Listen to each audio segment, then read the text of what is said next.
Bon, alors la leçon du jour, comme pour moi, c'est quand on a les pales qui se cassent, pour éviter. Donc on va prendre du scotch aluminium renforcé.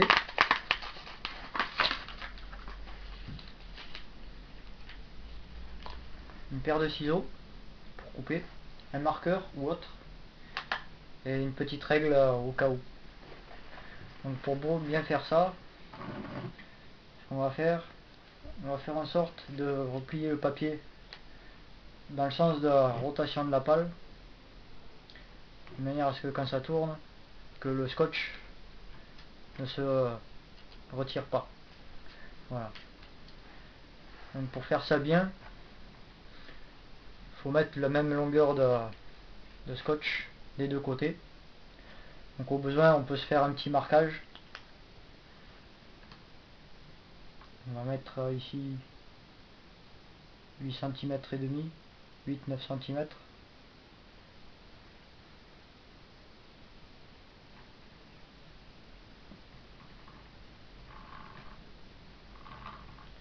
Autant de l'autre côté, pour ne pas déséquilibrer les pales.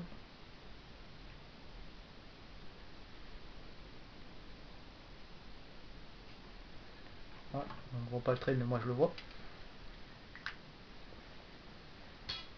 Après on va couper du scotch, la même longueur, ou un peu plus, c'est pas bien grave.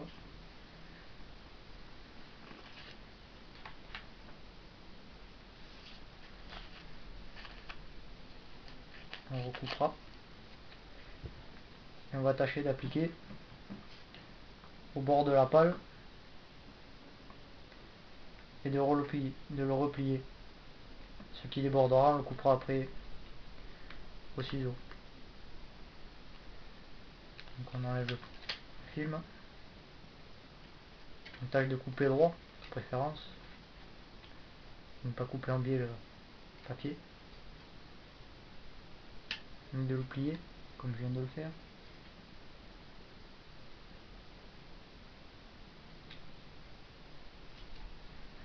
On va poser le papier côté incurvé de la pale, bien l'appliquer. On va remonter jusqu'à la bonne distance de préférence, tout en la collant. Là, pour le dessus. On va le replier en dessous.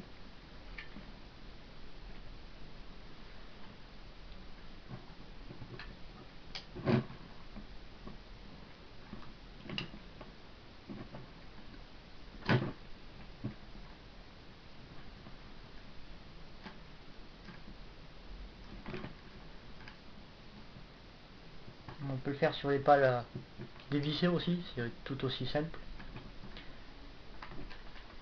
Voilà ce que ça rend en dessous, quand c'est pas trop mal fait. Après bon, on prend un chiffon pour bien aplanir. Moi j'ai pas de chiffon, je vais faire avec la manche. Je suis feignant. Oubliez cet ustensile. De manière à ce que le scotch soit bien plaqué à la pale. Dans un premier temps. Après avec le ciseau, on découpe le surplus.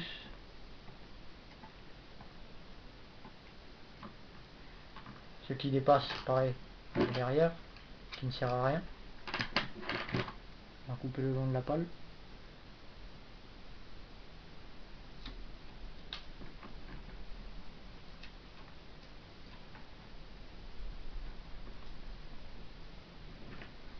Voilà.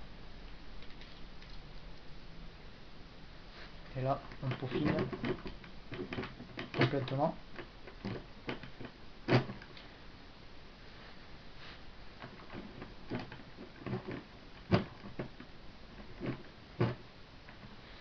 Voilà.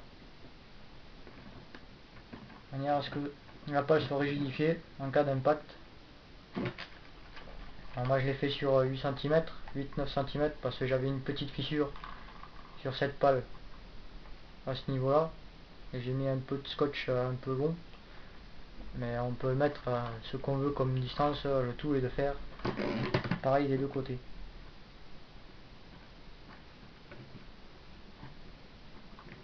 On fait pareil de l'autre côté, bis repetita, coupe une longueur.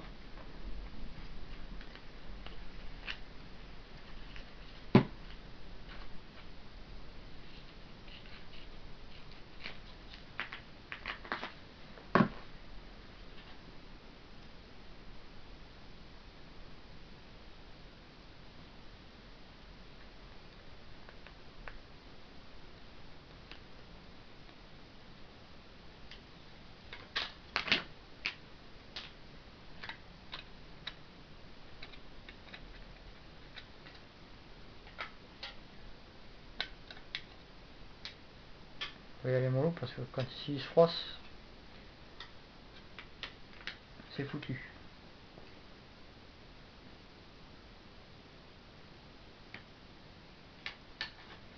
Voilà. On recolle au bord de la pale.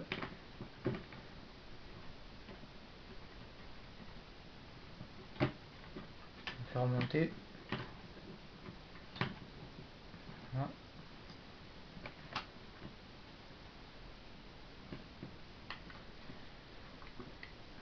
Passe. Et je parlais dans le sens de rotation parce que la rotation étant dans ce sens là, il n'y a pas de prise au vent. Tandis que si on le monte dans l'autre sens, dans ce sens là, le papier risque de se décoller avec la vitesse de rotation. Donc il vaut mieux le mettre de manière à ce que le retour soit face au vent, de manière à ce que ça fasse ça atténue la prise au vent. On va remonter le papier par dessous.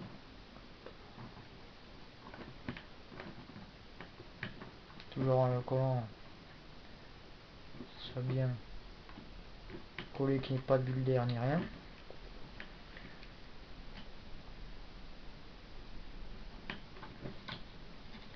On coupe le surplus.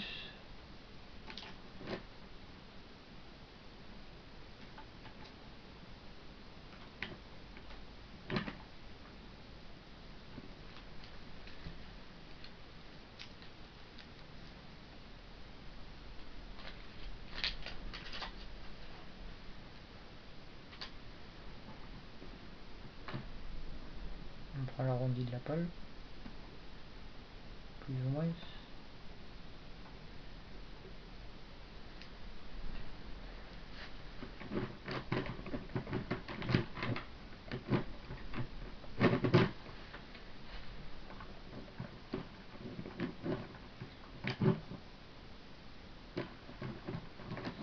Et on peaufine. On voit très bien que la pale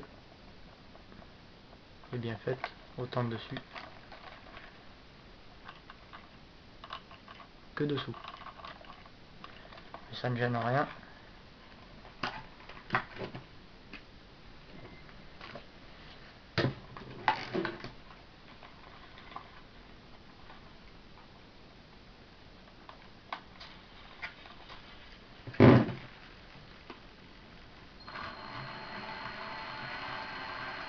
Ça ne gêne en rien la rotation du moteur.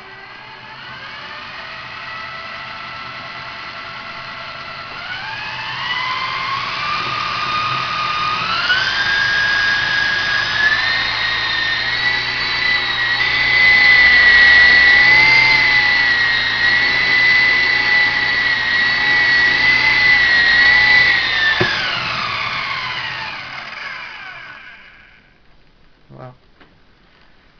Donc on peut faire cette étape sur les 4 pales, mais bon, c'est utile, oui. Ça évitera que ça casse sur toutes. Je l'ai fait sur 2. On voit que ça marche très bien.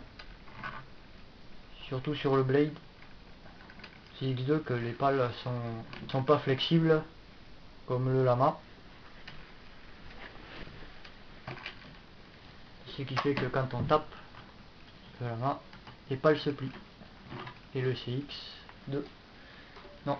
Si on tape, et ça a facilement tendance à se couper. Voilà, j'espère que j'ai été assez précis en vous remerciant. Donc petit rappel, un hélico avec des pales à renforcer, de scotch aluminium qu'on trouve en rayon bricolage, en supermarché ou en magasin spécialisé, une paire de ciseaux,